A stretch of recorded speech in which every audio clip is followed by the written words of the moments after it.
আসসালামু আলাইকুম। এটিএন বাংলা সংবাদে সবাইকে স্বাগত জানাচ্ছি। ফাতিহা শাফি। শুরুতেই বিআরবি কেবলস সংবাদ শিরোনাম। ঢাকা সেনানিবাসের একটি ভবনকে সাময়িক কারাগার ঘোষণা করে স্বরাষ্ট্র মন্ত্রণালয়ের প্রজ্ঞাপন জারি। গুমের মামলার আসামিরা কোন কারাগারে থাকবে তা নির্ধারণ করবে ট্রাইব্যুনাল, চিফ প্রসিকিউটর। নির্বাচনের মধ্য দিয়ে দেশে যখন গণতন্ত্র প্রতিষ্ঠার সুযোগ তৈরি হয়েছে, তখন পিআরের দাবিতে আন্দোলন উদ্বেগজনক, মন্তব্য মির্জা ফখরুলের।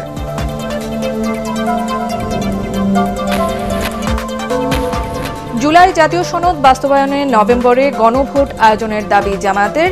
পিআর পদ্ধতিতে সংসদ নির্বাচনের প্রস্তুতি রাখার আহ্বান, ইসির সাথে দলটির বৈঠক। রাতের মধ্যে দাবি না মানলে আগামীকাল মার্চ টু সচিবালয় কর্মসূচি। আন্দোলনরত এমপিভুক্ত শিক্ষকদের হুঁশিয়ারি, অধ্যাদেশ ঘোষণার দাবিতে 7 কলেজের শিক্ষার্থীদের বিক্ষোভ। সমন্বয়কদের সাথে সরকারের কোনো দূরত্ব নেই, জানালেন ধর্ম উপদেষ্টা। ধর্মীয় নেতাদের দাবির কারণে প্রাথমিক বিদ্যালয়ে সঙ্গীতের শিক্ষক নিয়োগ স্থগিত।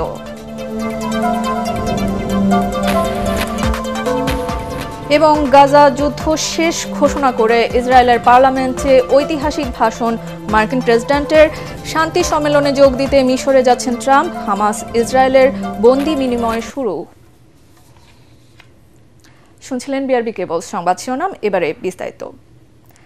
ঢাকা সেনানিবাসের এমইএস ভবনকে সাময়িক কারাগার ঘোষণা করে প্রজ্ঞাপন জারি করেছে স্বরাষ্ট্র মন্ত্রণালয়। গুমের মামলার আসামি সেনা কর্মকর্তারা কোন কারাগারে থাকবে তা ট্রাইব্যুনাল নির্ধারণ করবে বলে জানিয়েছেন চিফ প্রসিকিউটর তাজুল ইসলাম। তিনি আরও বলেন, আসামি গ্রেফতারের এখতিয়ার পুলিশের, সেনাবাহিনীর নয়। আইন অনুযায়ী আসামি গ্রেফতারের 24 ঘন্টার মধ্যে তাদের আদালতে হাজির করতে হবে। আরও জানাচ্ছেন হুমায়ুন চিশতি। গুমের 2 মামলায় ক্ষমতাচ্যুত প্রধানমন্ত্রী শেখ হাসিনা সহ 30 জনের বিরুদ্ধে বুধবার গ্রেপ্তারি পরোয়ানা জারি করে আন্তর্জাতিক অপরাধ ট্রাইব্যুনাল। আসামিদের মধ্যে রয়েছেন 25 জন সাবেক ও কর্মরত সেনা কর্মকর্তা। এদের মধ্যে 15 জনকে শনিবার হেফাজতে নেয় সেনা সদর দপ্তর। গ্রেফতারি পরোয়ানা সেনা সদর গ্রহণ করলেও ওই সেনা সদস্যরা গ্রেপ্তার কিনা তা এখনও স্পষ্ট নয় প্রসিকিউশন। এরই মধ্যে সোমবার ঢাকা সেনানিবাসের এমইএস ভবনকে সাময়িক কারাগার ঘোষণা করে প্রজ্ঞাপন জারি করে স্বরাষ্ট্র মন্ত্রণালয়। ট্রাইব্যুনালে ব্রিফিংয়ে চিফ প্রসিকিউটর বলেন, যে কোনো স্থানকে কারাগার বানানোর এখতিয়ার সরকারের আছে। তবে গুমের মামলার আসামি সেনা কর্মকর্তারা কোন কারাগারে থাকবেন তা নির্ধারণ করবে আন্তর্জাতিক অপরাধ ট্রাইব্যুনাল। যদি সরকার কোনো নির্দিষ্ট জায়গাকে সাবজেল ডিক্লেয়ার করে, সরকারের সেই ক্ষমতা আছে কোন জায়গাটাকে তারা জেল ঘোষণা করবেন, প্রিজন অথরিটির আওতায় নিয়ে আসবেন, এটা সরকারের স্বরাষ্ট্র মন্ত্রণালয়ের আওতাভুক্ত। আইনের দৃষ্টিতে পুলিশ, অপুলিশ, আর্মি, সিভিলিয়ান বলে কোনো জিনিস নেই। আইনে হচ্ছে একজন ব্যক্তি, নাগরিক, একটা মানুষ। আইন সবসময় ব্যক্তিকে বিবেচনা করবে। চিফ প্রসিকিউটর আরও বলেন, আসামি গ্রেফতারের এখতিয়ার পুলিশের। আইন অনুযায়ী আসামি গ্রেফতারের 24 ঘন্টার মধ্যে তাদের আদালতে হাজির করতে হবে। এই আদেশটা পালনের ব্যাপারে সেনাবাহিনীর বিভিন্ন পর্যায়ের অফিসকে অবহিত করা হয়েছে। তারা কিন্তু গ্রেপ্তার করবেন না। তারা অবহিত থাকার অর্থ হচ্ছে, যখন পুলিশ এই গ্রেপ্তারি পরোয়ানাটা তামিল করতে যাবেন, তারা অবহিত থাকলে এই পরোয়ানাটা তামিল করতে তাদেরকে সাহায্য করতে পারবেন। সুতরাং অ্যারেস্টিংয়ের পাওয়ার কিন্তু আইন শৃঙ্খলা রক্ষাকারী বাহিনীর, অন্য কারো নয়। কাউকে গ্রেপ্তার করবেন তখন সরাসরি কিন্তু কাউকে জেলে নেওয়ার কোনো বিধান নাই। আইন হচ্ছে আসামিকে গ্রেপ্তার করে আদালতে আনতে হবে। আপনি যদি গ্রেপ্তার না দেখান, তাহলে তার ক্ষেত্রে ওই 24 ঘন্টার আইন তো প্রযোজ্য নয়। যখনই গ্রেপ্তার দেখানো হবে, গ্রেপ্তার করা হবে, তখন থেকে 24 ঘন্টার মধ্যে অবশ্যই তাকে আদালতে প্রডিউস করতে হবে। এদিন ট্রাইব্যুনাল 1-এ শেখ হাসিনা সহ 3 জনের বিরুদ্ধে জুলাইয়ে মানবতা বিরোধী অপরাধের মামলায় দ্বিতীয় দিনের মতো যুক্তিতর্ক উপস্থাপন করে রাষ্ট্রপক্ষ। ট্রাইব্যুনালের কার্যক্রম বিটিভি ও ফেসবুক পেজে সরাসরি সম্প্রচার করা হয়। এদিকে জুলাই গণ আন্দোলনে রংপুরে আবু সাইদ হত্যা মামলার পরবর্তী সাক্ষ্য গ্রহণের জন্য 21 অক্টোবর দিন ঠিক করেছেন ট্রাইব্যুনাল 2। হুমায়ুন চিশতি, এটিএন বাংলা, ঢাকা। নির্বাচনের মধ্য দিয়ে যখন দেশে গণতন্ত্র প্রতিষ্ঠার সুযোগ তৈরি হয়েছে, তখন পিআরের দাবিতে আন্দোলন খুবই উদ্বেগজনক বলে মন্তব্য করেছেন বিএনপি মহাসচিব মির্জা ফখরুল ইসলাম আলমগীর। খ্রিস্টান সম্প্রদায়ের নেতাদের সঙ্গে মতবিনিময় সভায় তিনি বলেন, বাংলাদেশের অসাম্প্রদায়িক চেতনাকে নষ্ট করার পায়তারা চলছে। আগামী নির্বাচনে মানুষ সাম্প্রদায়িকতার বিরুদ্ধে রায় দেবে। কামরুজ্জামান রাজীবের রিপোর্ট। বিভিন্ন সম্প্রদায়ের নেতৃবৃন্দের সাথে ধারাবাহিকভাবে মত বিনিময় করছে বিএনপি। বিএনপি চেয়ারপারসনের গুলশান কার্যালয়ে বাংলাদেশ খ্রিস্টান ফোরামের নেতৃবৃন্দের সাথে মত বিনিময় করতে গিয়ে বিএনপি মহাসচিব মির্জা ফখরুল ইসলাম আলমগীর অভিযোগ করেন, বর্তমানে মুক্তিযুদ্ধের চেতনাকে আড়াল করে ধর্মীয় দৃষ্টিভঙ্গি চাপিয়ে দেওয়ার চেষ্টা চলছে। আজকে রাজনীতিতে একটা প্রবণতা দেখা যাচ্ছে যে 1971 সালের যে জন্য আমরা যুদ্ধ করেছিলাম, স্বাধীনতার যুদ্ধ, আমাদের সম্পূর্ণ আলাদা একটা পরিচিতি, বাংলাদেশি হিসেবে আমাদের যে আইডেন্টিটি, সেই আইডেন্টিটিকে ভুলিয়ে দিয়ে নতুন করে কতগুলো চিন্তা ভাবনা সামনে নিয়ে আসার প্রচেষ্টা চালানো হচ্ছে। এটা আমাদের বাংলাদেশের জন্য মঙ্গলজনক নয়। আমরা যে বাংলাদেশের একটা সাম্প্রদায়িক জাতি হিসেবে গড়ে তুলতে চেয়েছিলাম, সেখানে বিভিন্ন রকমের আপনার প্রচেষ্টা চালানো হচ্ছে এটাকে আপনার একটা ধর্মীয় দৃষ্টিকোণ থেকে দেখার জন্য। আমরা খুব আশা করে আছি যে আগামী নির্বাচনে জনগণ আরেকবার রায় দেবে যে এই বাংলাদেশের মানুষ সত্যিকার অর্থেই তারা অসাম্প্রদায়িক এবং তারা বাংলাদেশি জাতীয়তা বিশ্বাস করেন। এ সময় জাতীয় নির্বাচন ও সংখ্যানুপাতিক পদ্ধতি বা পিআর প্রসঙ্গে তিনি বলেন, সবকিছুর ঊর্ধ্বে উঠে গণতন্ত্র প্রতিষ্ঠার স্বার্থে অন্তর্বর্তী সরকারকে একটি গ্রহণযোগ্য নির্বাচন আয়োজন করতে হবে। তিনি বলেন, পিআর পদ্ধতির বিষয়ে সিদ্ধান্ত নেবে নির্বাচিত সংসদ। পিআর এই বিষয়টা অনেক দেশে আছে, কিন্তু এটার সঙ্গে আমাদের দেশের মানুষ কিন্তু খুব বেশি পরিচিত না। আজকে হঠাৎ করে সামনেই যখন এই বিষয়টা আসছে এবং তার জন্য আন্দোলন হচ্ছে, তখন কিন্তু আপনার স্বাভাবিকভাবেই যারা অতি দ্রুত একটা নির্বাচন চান দেশে, আপনার গণতন্ত্রকে পুনঃপ্রতিষ্ঠা করার জন্য, গণতান্ত্রিক সরকার গঠন করার জন্য, গণতান্ত্রিক পার্লামেন্ট গঠন করার জন্য তারা আমরা একটু উদ্বিগ্ন হই। সেই জন্য আমরা খুব পরিষ্কার করে বলেছি যে এই বিষয়টা ওই আগামী পার্লামেন্টের উপরে ছেড়ে দিতে হবে।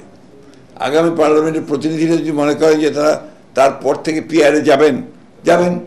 মির্জা ফখরুল বলেন, সব জাতিগোষ্ঠী নিয়ে বাংলাদেশ, বিশেষ কোনো সম্প্রদায়কে আলাদা করে গুরুত্ব দেওয়ার সুযোগ নেই। কামরুজ্জামান রাজীব, এটিএন বাংলা, ঢাকা।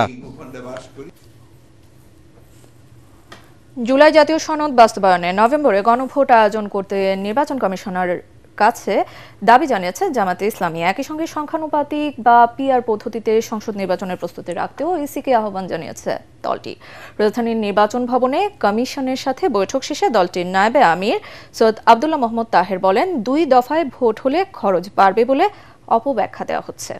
রিপোর্ট করছেন ইমদাদুল্লাহ বাবু। জাতীয় ঐক্যমত্য কমিশনের সাথে সংলাপে জুলাই সনদ বাস্তবায়নে গণভোট নির্বাচনের দিনই হবে কিনা এ বিষয়ে ঐক্য হয়নি রাজনৈতিক দলগুলোর। সেই প্রেক্ষাপটে গণভোট আয়োজনের সময় নিয়ে নিজেদের দলীয় দাবি ইসিকে জানাতে সোমবার নির্বাচন কমিশনে আসে বাংলাদেশ জামায়াতে ইসলামী। প্রধান নির্বাচন কমিশনার এএমএম নাসিরউদ্দিন সহ অন্যান্য কমিশনারদের সাথে বৈঠকে বসেন দলটির নায়েবে আমির সৈয়দ আব্দুল্লাহ মোহাম্মদ তাহেরের নেতৃত্বে 5 সদস্যের প্রতিনিধি দল। দীর্ঘ প্রায় 3 ঘণ্টা চলে এই বৈঠক। পরে ব্রিফিংয়ে গণমাধ্যমের মুখোমুখি হয়ে নায়েবে আমির জানান, জাতীয় সংসদ নির্বাচনের ভোট এবং গণভোট একই দিনে হলে জুলাই সনদ গুরুত্ব হারাবে। একসাথে যদি হয় কয়েকটি সমস্যা হতে পারে। প্রথম সমস্যা হচ্ছে যে প্রত্যেকটি দল তখন তার জাতীয় নির্বাচনের প্রতীকে বিজয়ের জন্যই ভেরি সিরিয়াস থাকবে। 2, ইলেকশন যদি কোনো জায়গায় স্থগিত হয়ে যায় তাহলে এটাও স্থগিত হয়ে যাবে, মানে কোনো রেজাল্ট আর আসবে না। আমরা অবশ্যই গণভোট আগে চাচ্ছি। আমরা নভেম্বরে গণভোট করার জন্য আমরা বলে আসছি। গণভোট তো খুব একটা সিম্পল একটা ইলেকশন, এখানে কোনো খুব বড় ধরনের কোনো ফাইন্যান্সিয়াল ইনভলভমেন্ট নাই। আগামী জাতীয় সংসদ নির্বাচন সংখ্যানুপাতিক বা পিআর পদ্ধতিতে হওয়া উচিত বলেও কমিশনে মত দিয়েছে দলটি। আমরা দেখছি 54 বছরের নির্বাচনে ট্রেডিশনাল পদ্ধতি নির্বাচনকে সুষ্ঠু করে নাই, বরং অসুস্থ নির্বাচন আমরা পেয়েছি। সে কারণে আমরা বলেছি পিআর সিস্টেম যদি হয়, কেন্দ্র দখল, ভোট কেন্দ্র দখল, দিনের ভোট রাতে হওয়া, সেটার সম্ভাবনাটা তো কমে যাবে। আমরা বলেছি যে আপনারা 2টা পদ্ধতির ব্যাপারে বিবেচনা করা উচিত। তারপরে এটার ফেট কি হবে সেটা নির্ধারণ করার পরেই বাকি নির্বাচনের রোডম্যাপের প্রস্তুতি সেটা হতে থাকবে। ইলেকশন কমিশন বলছে যদি গভর্নমেন্ট যদি সিদ্ধান্ত নয় তাহলে এই সব যা যা প্রয়োজন প্রস্তুতি নেওয়ার জন্য এটাতে আমরা সক্ষম আছি। এসব দাবির বিষয়ে কমিশন দ্রুত সিদ্ধান্ত নেবে বলেও আশা প্রকাশ করেন জামায়াত নেতারা। সবাইকে ধন্যবাদ। জি, ইমদাদুল্লাহ বাবু, ATN Bangla, Dhaka.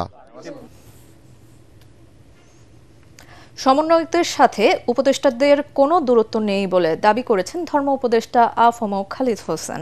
Safe exit নেবেন না বলেও জানান তিনি। উপদেষ্টা বলেন, রাজনৈতিক কারণে নাহিদ ইসলাম সেফ এক্সিটের কথা বলতে পারেন। সচিবালয়ে তিনি আরও বলেন, হেফাজতে ইসলাম সহ ধর্মীয় নেতাদের দাবির প্রেক্ষিতে প্রাইমারি স্কুলে সঙ্গীতের শিক্ষক নিয়োগে উদ্যোগ স্থগিত রয়েছে। ধর্মীয় শিক্ষক নিয়োগের আলোচনা চলছে। রিপোর্টে আরও জানাচ্ছেন মাহবুব কবির চপল। যারা উপদেষ্টা হয়েছে তাদের অনেককে বিশ্বাস করাটা আমাদের অবশ্যই ভুল হয়েছিল। তারা নিজেদের সেফ এক্সিটের কথা ভাবতেছে। নাহিদ ইসলামের সেফ এক্সিটের মন্তব্য এখন টক অব দ্য কান্ট্রি। হঠাৎ করেই কেন এই সন্দেহ, অবিশ্বাস? উপদেষ্টাদের সাথে কি সমন্বয়কদের দূরত্ব তৈরি হয়েছে? এসব প্রশ্নের উত্তর দেন ধর্ম উপদেষ্টা। এটা নাহিদ সাহেব ভালো বলতে পারবেন। আমার তো মনে হয় না দূরত্ব তৈরি হয়েছে। রাজনীতির কারণে অনেকে অনেক কথা বলেন, সবগুলো তো আর 100 নীতিতে মাপা যায় না। আমাদের সাথে তাদের সম্পর্ক ভালো, পলিটিক্যাল লিডারদের সাথেও আমাদের সম্পর্ক ভালো। আমি যে মন্ত্রণালয়ের দায়িত্বে আছি, আমি স্পষ্ট করে বলি, আমার কোনো সেফ এক্সিটের প্রয়োজন নেই। আমি এদেশের নাগরিক, আমি এদেশেই থাকবো, আর আমার কোনো অপরাধ নাই। আমি কোনো রাষ্ট্রীয় সম্পদ চুরি করি নাই। ঢাকা শহরে আমার নিজের কোনো ঘর নাই, ছোট শহরে আমার কোনো বাড়ি নাই বা আমার কোনো ফ্ল্যাট নাই। তো আমার বাইরে সেফ এক্সিট, আমি কোথাও রাস্তায় গিয়ে বলে শুয়ে থাকবো? সাংবাদিকদের প্রশ্নের জবাবে প্রাথমিক বিদ্যালয়ে সঙ্গীতের শিক্ষক নিয়োগের বিষয়েও কথা বলেন ধর্ম উপদেষ্টা।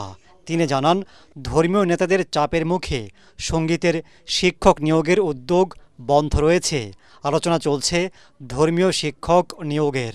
মাননীয় প্রাথমিক ও গণশিক্ষা উপদেষ্টা মহোদয়কে বলেছি যে এটা নিয়ে আপনার বসা দরকার। উনি এটাও আবার বলেছেন, সঙ্গীত শিক্ষার যে ঘোষণাটা এটা খুব দ্রুত বাস্তবায়িত হচ্ছে না, এটাও বলে। আমি ওনাকে একটা ডিউ লেটার দিয়েছিলাম, যে সমস্ত কওমি মাদ্রাসার ছাত্রের দাওরা হাদিসের সনদ আছে, যেটা বিগত government MA Arabic, MA Islamic স্টাডিজের ইকুইভ্যালেন্স, আপনি ওনাদেরকে প্রাইমারি স্কুলের শিক্ষক হিসাবে নিলে তারা ধর্ম, বাংলা এগুলো খুব ভালো করে পড়াতে পারবে। বলুন, আমি এটা বিবেচনা করব। তিনি জানান, এখন পর্যন্ত হজে যেতে নিবন্ধন করেছেন প্রায় 60,000 মুসল্লি। নিবন্ধনের সময় বাড়তে পারে। আমরা আশাবাদী সময় একটু বাড়তে পারে। মাহবুব কবির চপল, ATN বাংলা, ঢাকা। 20% বাড়ি ভাড়া করা সহ 3 দাবি মেনে রাতের মধ্যে প্রজ্ঞাপন জারি না করলে আগামীকাল মার্চ টু সচিবালয় কর্মসূচি পালন করবে আন্দোলনরত এমপিভুক্ত শিক্ষকরা। এমপিওভুক্ত শিক্ষা জাতীয়করণ জোটের সদস্য সচিব অধ্যক্ষ হোসেন আজিজি কেন্দ্রীয় শহীদ মিনারে নতুন এই কর্মসূচি ঘোষণা করেন। এদিকে আন্দোলনরত শিক্ষকদের ওপর হামলার প্রতিবাদে সারা দেশে স্কুল, কলেজ, মাদ্রাসায় অনির্দিষ্টকালের কর্মবিরতি চলছে। এতে ক্লাস পরীক্ষা হয়নি দেশের বেশিরভাগ শিক্ষা প্রতিষ্ঠানে। মিজান শাহজাহানের রিপোর্ট। দ্বিতীয় দিনের মতো অবস্থান কর্মসূচি পালন করছেন শিক্ষকরা। দাবির সপক্ষে দেশের নানা প্রান্ত থেকে আসা শিক্ষকরা বলেন, বারবার আশ্বাস দিয়েও তাদের সঙ্গে প্রহসন করেছে সরকার। এবার আর কোনো আশ্বাস নয়, প্রজ্ঞাপন জারি হলেই শ্রেণীকক্ষে ফিরবেন তারা। বিশ্বের সব দেশে শিক্ষকরা সব থেকে হাই স্যালারি পায়। আপনি চীন দেখেন, আপনি আমেরিকা দেখেন, সব জায়গায়। অথচ আমরা একটা দরিদ্র জাতি হিসাবে একটা বাসা ভাড়া কোথায় পাওয়া যায় 1000 টাকা দিয়ে? আমরা 20% বাড়ি ভাড়া দাবি করছি, সেটা কি সরকারের সক্ষমতা নাই? তাহলে এই বৈষম্য কেন, এই জুলুম কেন আমাদের উপরে? কিন্তু প্রজ্ঞাপন জারি না হওয়া পর্যন্ত আমরা এই শহীদ মিনার ছাড়বো না, আমরা প্রজ্ঞাপন নিয়েই বাড়ি ফিরবো। শিক্ষকদের জাতির বিবেক বলা হলেও তাদের অর্থনৈতিক মুক্তি আসেনি মন্তব্য করে আন্দোলনরত শিক্ষকরা বলেন, শান্তিপূর্ণ কর্মসূচিতে পুলিশ হামলা করে শিক্ষকদের মর্যাদা ক্ষুণ্ণ করেছে। এজন্য দায়ীদের বিচার চান তারা। গতকাল আমরা প্রেস ক্লাবের সামনে ছিলাম, সেখানে আমাদেরকে পুলিশ প্রশাসন জল কামান নিক্ষেপ করেছে, টিয়ার সেল নিক্ষেপ করেছে, আমাদের আঘাত করেছে, লাঠিচার্জ করেছে, আমার শিক্ষক ভাইকে রক্তাক্ত করেছে। আমরা এর ন্যায্য বিচার চাই।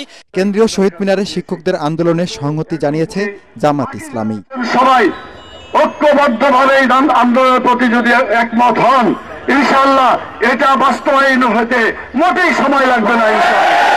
এদিকে জাতীয় প্রেস ক্লাবের সামনে দেশের সকল স্বতন্ত্র ইবতেদায়ী মাদ্রাসা জাতীয়করণের দাবিতে লাগাতার অবস্থান ধর্মঘট পালন করছে স্বতন্ত্র ইবতেদায়ী মাদ্রাসা শিক্ষক ঐক্যজোট আন্দোলন বাস্তবায়ন কমিটি। মিজান শাহজাহান, ATN বাংলা, ঢাকা। অল্প সময়ের মধ্যে ঢাকা সেন্ট্রাল ইউনিভার্সিটি অধ্যাদেশ জারির আশ্বাসে আন্দোলন কর্মসূচি আপাতত স্থগিত করেছে 7 কলেজের আন্দোলনকারী শিক্ষার্থীরা। সন্ধ্যায় সচিবালয়ে শিক্ষা উপদেষ্টার সাথে বৈঠক শেষে একথা জানায় শিক্ষার্থী প্রতিনিধিরা। এর আগে অধ্যাদেশ জারির দাবিতে শিক্ষা ভবনের সামনে অবস্থান নেয় 7 কলেজের ছাত্ররা। আরও জানাচ্ছেন মুশফিকুর রহমান। সরকারি 7 কলেজ নিয়ে প্রস্তাবিত ঢাকা সেন্ট্রাল ইউনিভার্সিটির অধ্যাদেশ ঘোষণার দাবিতে সকালে শিক্ষা ভবনের সামনে অবস্থান নেয় শিক্ষার্থীরা। এ সময় পুলিশ তাদের ব্যারিকেড দিয়ে আটকে দেয়। গেল 26 মার্চ 7 কলেজকে আলাদা করে ঢাকা সেন্ট্রাল ইউনিভার্সিটি নামে বিশ্ববিদ্যালয় করার ঘোষণা দেয়া হয়। এর আগেও সরকারের পক্ষ থেকে নানা আশ্বাস দেয়া হলেও সেই ঘোষণার বাস্তবায়ন হয়নি বলে জানান শিক্ষার্থীরা। পৃথিবীতে মনে হয় এই নজির আর নেই, কোথাও 1 বছর যাবৎ একটা ইউনিভার্সিটি প্রস্তাবিত থাকে। আমাদের না এখন ঢাকা বিশ্ববিদ্যালয় পরিচয় দিচ্ছে, না আমরা নিজস্ব কোনো পরিচয় পাচ্ছি। আমরা নারী শিক্ষার কোনো বাধা দিচ্ছি না, আমরা চাচ্ছি যে একটা স্বতন্ত্র বিশ্ববিদ্যালয় প্রতিষ্ঠা হোক, আর এর জন্যই আমাদের আজকের এই কর্মসূচি। এর পেছনে একটি সিন্ডিকেট কাজ করছে বলে দাবি করেন তারা। ঢাকা কলেজে যে সমস্ত আমাদের সম্মানিত শিক্ষা ক্যাডাররা রয়েছে তাদের গায়ে ঢাকার হাওয়া লেগে গেছে, তারা ঢাকা ছাড়তে চায় না। যদি এখানে সেন্ট্রাল বিশ্ববিদ্যালয় হয়, যদি এটি পাবলিক বিশ্ববিদ্যালয়ে রূপান্তরিত হয়, আমাদের সম্মানিত শিক্ষকদের আমি জানি না তাদের হয়তো প্রত্যন্ত কোনো অঞ্চলে চলে যেতে হতে পারে। বিকেলে ঢাকা সেন্ট্রাল ইউনিভার্সিটির চূড়ান্ত অধ্যাদেশ জারির দাবিতে সচিবালয়ে আলোচনা করতে যান 7 কলেজের 23 জন শিক্ষার্থী প্রতিনিধি। বর্তমান যে ধাপে আমরা রয়েছি সেই ধাপটা হচ্ছে সবচেয়ে বেশি লং ডিউরেশন ফেজ, এবং পরবর্তী ধাপগুলো খুবই কম সময়ে 2 দিনের মধ্যে বা 3 দিন বা সর্বোচ্চ 4 দিনের মধ্যে অনেক ধাপ শেষ হয়ে যাবে। এই সংবাদ সম্মেলনের পর আনুষ্ঠানিকভাবে শুধু আজকের জন্য, যেহেতু রাত হয়ে গিয়েছে এখানে শিক্ষার্থী রয়েছে, আমরা আজকের জন্য স্থগিত ঘোষণা করব। তারা আরও বলেন ঢাকা সেন্ট্রাল ইউনিভার্সিটি নিয়ে কারো গড়িমসি সহ্য করা হবে না। মুশফিকুর রহমান, এটিএন বাংলা, ঢাকা। মধ্যরাতে শেষ হচ্ছে চট্টগ্রাম বিশ্ববিদ্যালয় কেন্দ্রীয় ছাত্র সংসদ, চাকসু ও হল সংসদ নির্বাচনের প্রচারণা। তাই শেষ মুহূর্তে ব্যস্ত সময় পার করছেন প্রার্থীরা। রেল স্টেশন, ক্যাম্পাসের মূল ফটক থেকে শুরু করে বিভিন্ন অনুষদ, ক্যান্টিন সহ সব জায়গায় চষে বেড়াচ্ছেন তারা। ভোটারদের হাতে তুলে দিচ্ছেন প্রচারপত্র, দিচ্ছেন নানা প্রতিশ্রুতি। নির্বাচনে লড়ছে ছাত্রদল, ছাত্র শিবির, স্বতন্ত্র সহ বেশ কয়েকটি প্যানেল। 15 অক্টোবর সকাল 9টা থেকে বিকেল 4টা পর্যন্ত ভোট গ্রহণ অনুষ্ঠিত হবে। 5টি অনুষদ ভবনে ভোট কেন্দ্র থাকবে 15টি ও বুথ থাকবে 700টি। দীর্ঘ 35 বছর পর অনুষ্ঠিতব্য চাকসুর 26টি পদের বিপরীতে প্রতিদ্বন্দ্বিতা করছেন 415 জন প্রার্থী, এবং হল ও হোস্টেল সংসদে যথাক্রমে 14 ও 10টি পদের বিপরীতে প্রতিদ্বন্দ্বিতা করছেন 493 জন। মোট ভোটার সংখ্যা 27,516 জন। এর মধ্যে ছাত্র 16,084 জন ও ছাত্রী 11,329 জন। ইতোমধ্যে নির্বাচনের সব প্রস্তুতি সম্পন্ন করেছে নির্বাচন কমিশন। সর্বশেষ চাকসু নির্বাচন হয়েছিল 1990 সালে।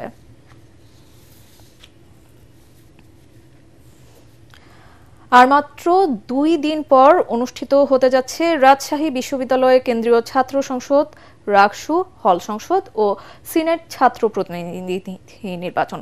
প্রচারণা বন্ধ হবে আগামীকাল রাত 12টায়। এই সীমিত সময় সামনে রেখে সকাল থেকে রাত অবধি ভোটারদের দ্বারে দ্বারে ঘুরছেন প্রতিদ্বন্দ্বী প্রার্থী ও তাদের সমর্থকরা। কয়েকজন প্রার্থী অভিনব কায়দায় ভোটারদের দৃষ্টি আকর্ষণ করার চেষ্টা করছেন। কেউ গান গেয়ে, কেউ অভিনয়ে, আবার কেউ খেলোয়াড় সেজে প্রচারণা চালাচ্ছেন। নির্বাচনে জাতীয়তাবাদী ছাত্রদল, ইসলামী ছাত্র শিবির, ইসলামী ছাত্র আন্দোলন ও বাম ছাত্র জোট সহ কয়েকটি সংগঠন ভিন্ন ভিন্ন ব্যানারে প্রতিদ্বন্দ্বিতা করছে। 16 অক্টোবর বৃহস্পতিবার রাকসু নির্বাচন অনুষ্ঠিত হবে। তাকে আমরা যোগ্য প্রার্থী হিসেবে মনে করি, তাদেরকেই ভোটটা দিব। আমাদের যে শিক্ষার্থীদের যে অধিকার, যে অধিকারগুলো বাস্তবায়ন করার জন্য অন্তত পক্ষে এই রাকসু নির্বাচন হওয়া দরকার। দীর্ঘ 35 বছর রাজশাহী বিশ্ববিদ্যালয়ে রাকসু নির্বাচন অনুষ্ঠিত হয়নি।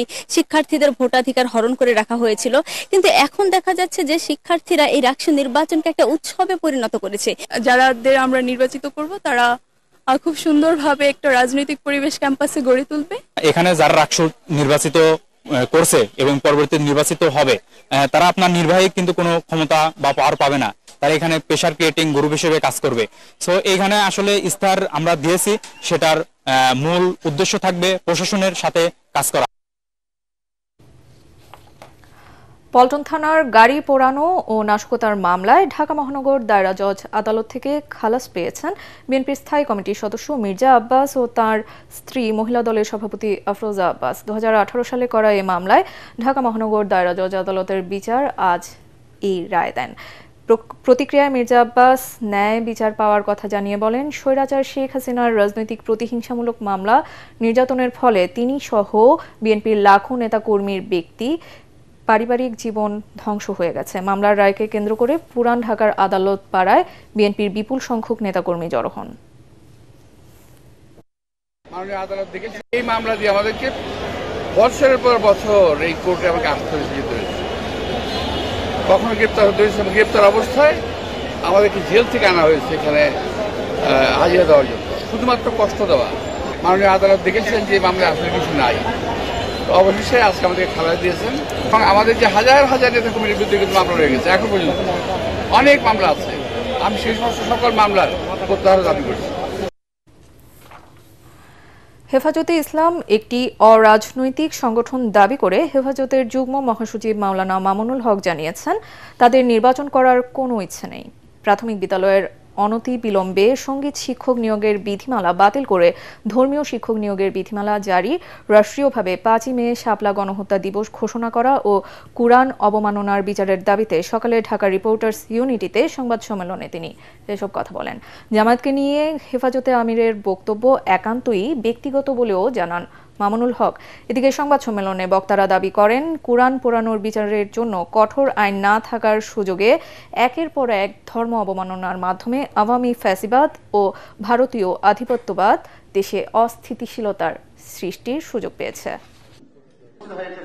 হেফাজতে ইসলাম বাংলাদেশ সরাসরি কখনোই কোনো রাজনৈতিক সিদ্ধান্ত অথবা রাজনীতি তৎপরতার সাথে, বিশেষ করে দলীয় রাজনীতির সাথে হেফাজতের কোনো সাংগঠনিক সংশ্লিষ্টতা নেই। কাজেই হেফাজতে ইসলাম তার নিজস্ব প্ল্যাটফর্ম থেকে কোন রাজনৈতিক দলীয় কর্মসূচির সাথে কোনোভাবেই সম্পৃক্ত না। কাজেই সেই হিসাবে নির্বাচনী নিজস্ব কোনো তৎপরতা, কোনো জোট অথবা কোনো অ্যালায়েন্স করার হেফাজতে ইসলাম বাংলাদেশের মৌলিক নীতিমালার পরিপন্থী, কাজেই সেটা করার সুযোগ হেফাজতে ইসলাম বাংলাদেশের পক্ষ থেকে নেই। World food and agricultural forum ফাও সম্মেলনে যোগ দিয়েছেন প্রধান উপদেষ্টা ডক্টর মোহাম্মদ ইউনূস। ইতালির রোমে এই সম্মেলনে যোগ দেন তিনি। প্রধান উপদেষ্টা সেখানে পৌঁছালে উষ্ণ সংবর্ধনা জানানো হয়। ফাওয়ের ডিরেক্টর জেনারেল প্রফেসর ইউনূসকে স্বাগত জানান। সম্মেলনে কি নোট স্পিকার হিসেবে বক্তব্য রাখবেন প্রধান উপদেষ্টা। এর আগে international fund for agricultural development ইফাদের প্রেসিডেন্ট আলভারো লারিওর সঙ্গে বৈঠক করেন ডক্টর ইউনূস। তিনি বাংলাদেশের তরুণ কৃষি উদ্যোক্তা, নারী ও কৃষকদের সহায়তায় একটি সোশ্যাল বিজনেস তহবিল গঠনের আহ্বান জানান। বৈঠকে গভীর সমুদ্র মৎস্যশিল্প, আম কাঁঠালের রপ্তানি, জলবায়ু সহনশীল কৃষি উদ্যোক্তা তৈরি এবং মহিষের দুধ থেকে মোৎজারেলা চিজ উৎপাদন নিয়ে আলোচনা হয়। প্রফেসর ইউনূস ইফাদকে বাংলাদেশে বিনিয়োগ ও প্রযুক্তিগত সহায়তা বাড়ানোর আহ্বান জানান। ইফাদ প্রেসিডেন্ট সোশ্যাল বিজনেস ও কৃষি খাতে সহযোগিতা বৃদ্ধির আগ্রহ প্রকাশ করেন। 2025 সালের এইচএসসি ও সমমান পরীক্ষার ফলাফল আগামী 16 অক্টোবর বৃহস্পতিবার প্রকাশ করা হবে। আন্তঃশিক্ষা বোর্ড সমন্বয় সাব কমিটির আহ্বায়ক ও ঢাকা শিক্ষা বোর্ডের পরীক্ষা নিয়ন্ত্রক অধ্যাপক এস.এম. কামাল উদ্দিন হায়দার জানান, এরই মধ্যে ফলাফল প্রকাশের সব প্রক্রিয়া শেষ হয়েছে। চলতি বছরের এইচএসসি ও সমমান পরীক্ষা শুরু হয়েছিল 26 জুন এবং শেষ হয় 19 আগস্ট।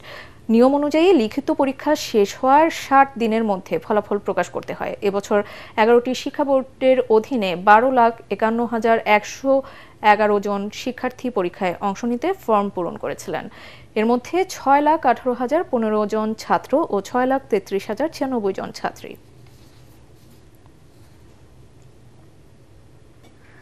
গাজায় যুদ্ধবিরতির পর আজ ইসরায়েলের পার্লামেন্ট নেসেটে ঐতিহাসিক ভাষণ দিয়েছেন মার্কিন প্রেসিডেন্ট ডোনাল্ড ট্রাম্প। গাজা যুদ্ধ শেষ ঘোষণা করে তিনি বলেন, এখন সময় শান্তি ও সমৃদ্ধির। তার বক্তব্যে উঠে আসে বন্দি বিনিময়, গাজাকে নিরস্ত্রীকরণ এবং মধ্যপ্রাচ্যে নতুন শান্তির যুগ করার প্রতিশ্রুতি। ভাষণের সময় সংসদে কিছুটা উত্তেজনা তৈরি হলেও করতালিতে মুখর ছিল অধিবেশন কক্ষ। নেসেটে ভাষণ শেষে ফিলিস্তিনে ইসরায়েল শান্তি সম্মেলনে যোগ দিতে মিশরে যাচ্ছেন ট্রাম্প। এদিকে এরই মধ্যেই চলছে হামাস ইসরায়েল বন্দি বিনিময়। জাহিদুল আলমের রিপোর্টে বিস্তারিত। কালো স্যুট আর লাল টাই পরে ইসরায়েলের পার্লামেন্ট নেসেটের মঞ্চে ওঠেন ট্রাম্প। তাকে হাততালি দিয়ে সংবর্ধনা দেন ইসরায়েলি আইন প্রণেতারা। বক্তব্যের শুরুতেই মার্কিন প্রেসিডেন্ট বলেন, ফিলিস্তিন ও ইসরায়েল ঘিরে আনন্দ ও আশার দিন শুরু হয়েছে। গাজায় বন্দীদের মুক্তি ও যুদ্ধ থামার মধ্য দিয়ে মধ্যপ্রাচ্যে নতুন সূর্যোদয় ঘটেছে বলে দাবি করেন তিনি। ট্রাম্প বলেন, ইসরায়েল অস্ত্রের জোরে যা জেতার সব জিতেছে, এখন সময় শান্তি ও সমৃদ্ধির। It's the start of a grand concord and lasting harmony for Israel and all the nations of what will soon be a truly magnificent region. I believe that so strongly. This is the historic dawn of a new Middle East. Trump সবচেয়ে বেশি করতালি পান যখন বলেন গাজা থাকবে অস্ত্রহীন আর ক্রমান্বয়ে হামাসকে সম্পূর্ণভাবে নিরস্ত্র করা হবে। এ সময় তার বক্তৃতা থামিয়ে দিয়ে এক সংসদ সদস্য ফিলিস্তিনকে স্বীকৃতি দিন লেখা প্ল্যাকার্ড তুলে ধরেন। তাকে দ্রুত বের করে দেয় নিরাপত্তা কর্মীরা। তখন ট্রাম্পকে কৌতুক করতেও দেখা যায়। ভাষণের শেষ মুহূর্তে ট্রাম্প বলেন, এটাই মধ্যপ্রাচ্যের নতুন স্বর্ণযুগ।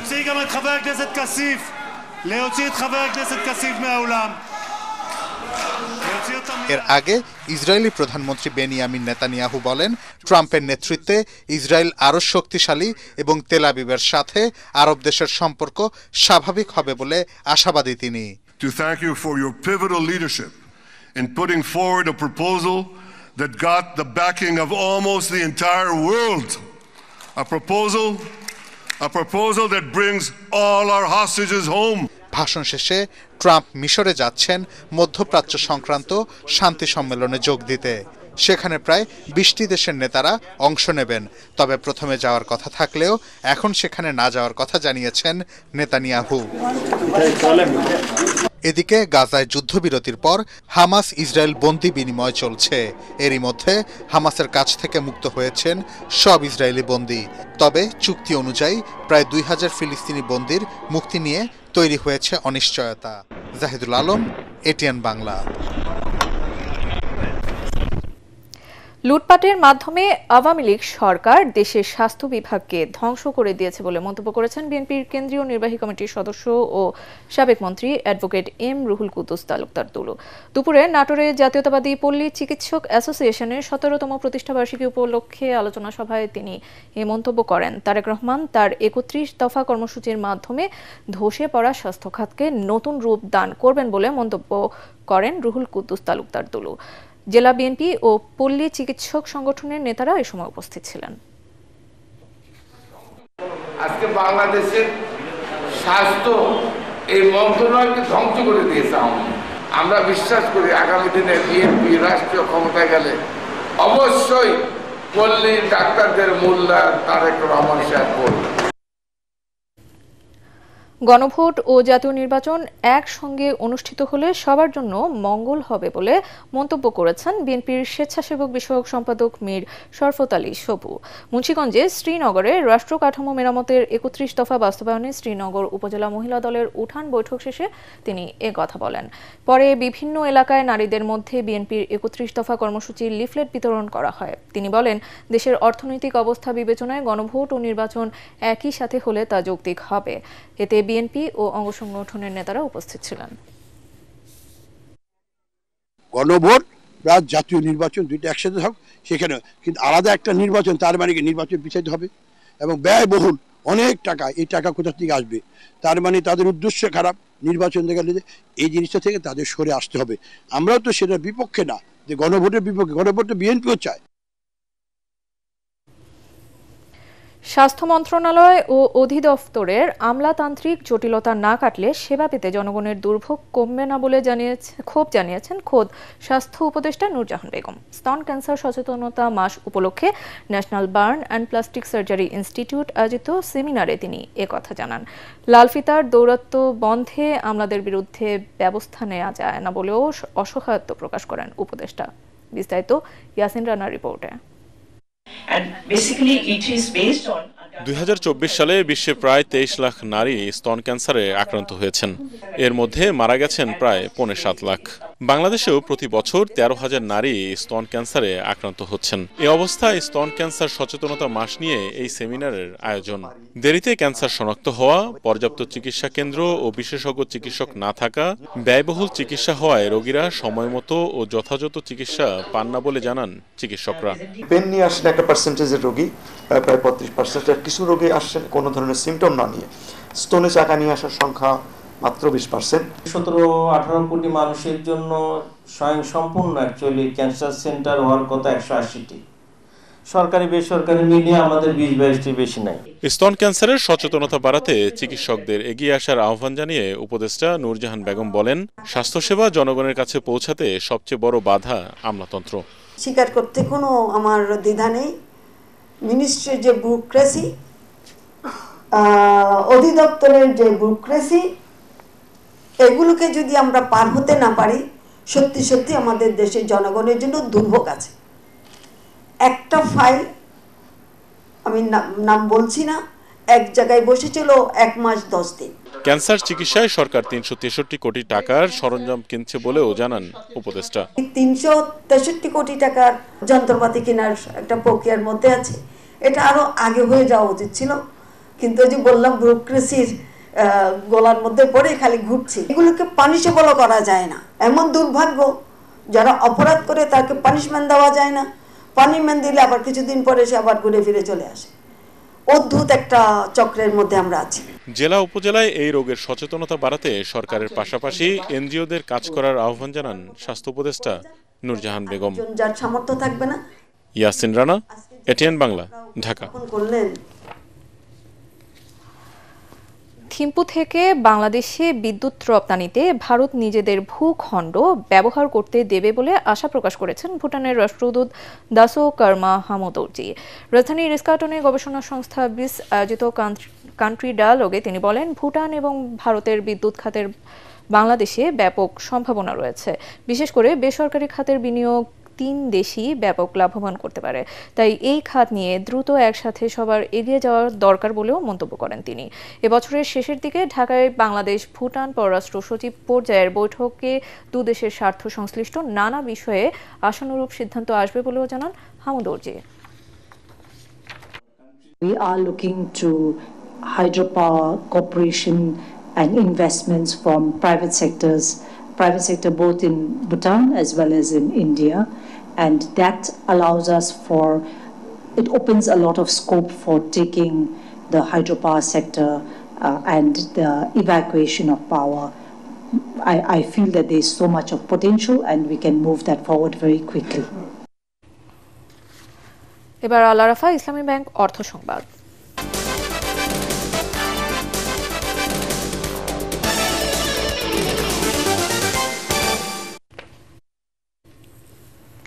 গত 9 মাসে বিজিবি রংপুর রিজিয়নের 1600 কিলোমিটার সীমান্ত এলাকা থেকে ফেন্সিডিল, হেরোইন ও অস্ত্র সহ প্রায় 60 কোটি টাকার বিভিন্ন প্রকার চোরাচালানি পণ্য উদ্ধার করা হয়েছে। সকালে চাঁপাইনবাবগঞ্জের 53 বিজিবি ব্যাটালিয়নের সদর দপ্তরে আয়োজিত সংবাদ সম্মেলনে রংপুর রিজিয়নের পক্ষ থেকে এ তথ্য জানান ব্যাটালিয়নের অধিনায়ক লেফটেন্যান্ট কর্নেল কাজী মুস্তাফিজুর রহমান। এ সময় তিনি বলেন, রংপুর রিজিয়নের অধীনে 4টি সেক্টর ও 15টি বিজিবি ব্যাটালিয়নের অভিযানে চলতি বছরে 501 জন আসামি সহ এসব চোরাচালানি পণ্য উদ্ধার করা হয়। উদ্ধার করা মাদক দ্রব্যের মধ্যে রয়েছে ফেন্সিডিল, হেরোইন, কোকেন, মদ, গাঁজা, ইয়াবা, আগ্নেয়াস্ত্র, গুলি, গান পাউডার, ককটেল, পেট্রোল বোমা, গরু মহিষ, কোষ্টি পাথর, স্বর্ণ, রৌপ্য, শাড়ি কাপড় ও মোটরসাইকেল সহ অন্যান্য পণ্য। এবার খেলার খবর।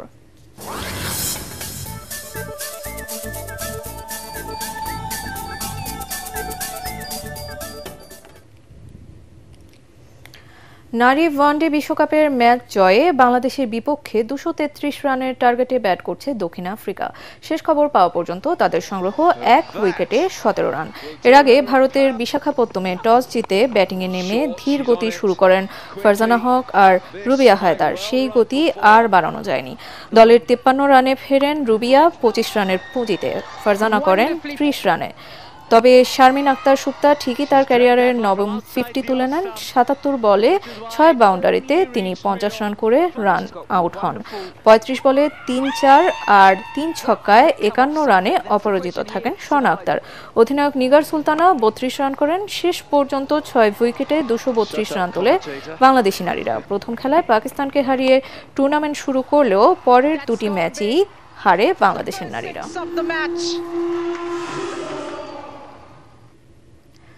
দেশের 25টি প্রতিষ্ঠানের 180 জন প্রতিযোগীর অংশগ্রহণে জমকালো আয়োজনে উদ্বোধন করা হলো ৫ম জাতীয় স্কোয়াশ চ্যাম্পিয়নশিপ।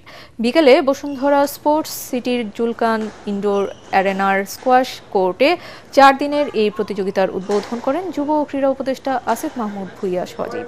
এ সময় সজীব ভুঁইয়া জানান, গত 4 বছর ধরে স্কোয়াশ খেলাটি যেভাবে এগিয়ে যাচ্ছে তাতে করে সুদিন আসবেই। ফেডারেশনের সাধারণ সম্পাদক অবসরপ্রাপ্ত major general GM Kamrul Islam জানান, দেশব্যাপী খেলাটিকে ছড়িয়ে দেওয়ার পাশাপাশি নতুন খেলোয়াড় তৈরি করে খেলাটির মানোন্নয়ন ঘটানোর জন্যই জাতীয় প্রতিযোগিতার আয়োজন করা। এ সময় অন্যান্যের মধ্যে উপস্থিত ছিলেন উর্মি গ্রুপের পরিচালক ফায়াজ রহমান এবং বসুন্ধরা স্পোর্টস সিটির পরিচালক অবসরপ্রাপ্ত মেজর মহসিনুল করিম।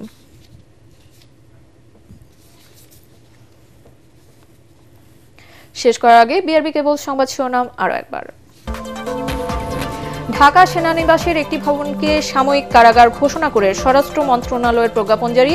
গুমের মামলার আসামিরা কোন কারাগারে থাকবে তা নির্ধারণ করবে ট্রাইব্যুনাল, চিফ প্রসিকিউটর। নির্বাচনের মধ্য দিয়ে দেশে যখন গণতন্ত্র প্রতিষ্ঠার সুযোগ তৈরি হয়েছে তখন পিআরের দাবিতে আন্দোলন উদ্বেগজনক, মন্তব্য মির্জা ফখরুলের।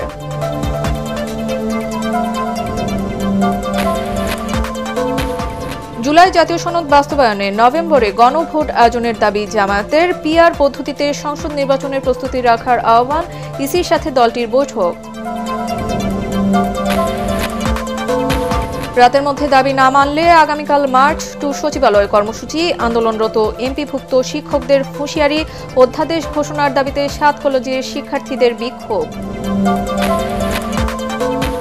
সমন্বয়কদের সাথে সরকারের কোনো দূরত্ব নেই জানালেন ধর্ম উপদেষ্টা। ধর্মীয় নেতাদের দাবির কারণে প্রাথমিক বিদ্যালয়ে সঙ্গীতের শিক্ষক নিয়োগ স্থগিত। এবং গাজা যুদ্ধ শেষ ঘোষণা করে ইসরায়েলের পার্লামেন্টে ঐতিহাসিক ভাষণ মার্কিন প্রেসিডেন্টের। শান্তি সম্মেলনে যোগ দিতে মিশরে যাচ্ছেন ট্রাম্প।